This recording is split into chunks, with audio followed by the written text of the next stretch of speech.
there's this really difficult conversation that you have to try to have with people about why do you feel the need to preserve this because of heritage, as they might say.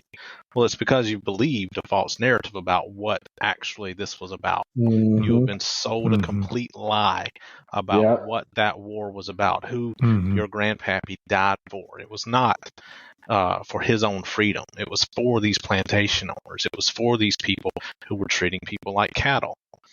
And they believe in their false narrative of history that, the slaves were like family, and that, they were treated great and given opportunity and Christianized in ways that are absolute lies. No, black people were treated like cattle are treated today.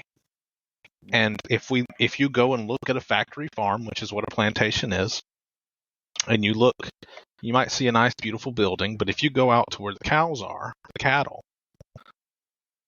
you see pits of their bodies, just pits of cattle that have died from either abuse or negligence or disease or whatever, just piled in there. And you see horrible conditions, living conditions that people are expected to survive in.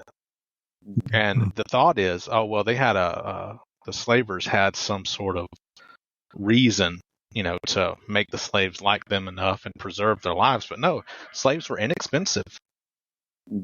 A cow was more expensive than a man. And that, I mean, we have no concept for how horrendous that was. It's impossible for us.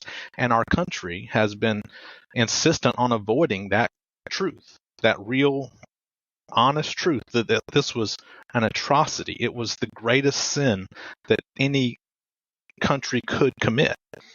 And the inability to repent from that. See, I want my community to take it down, but I want them to do so with a repentant heart. I want them to see and say, God, I have seen this through the wrong lenses.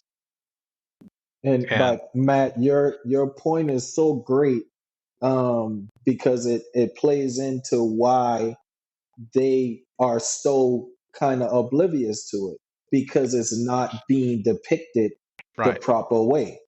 You know what I'm saying? And that's what I'm saying. Martin Luther King, same thing.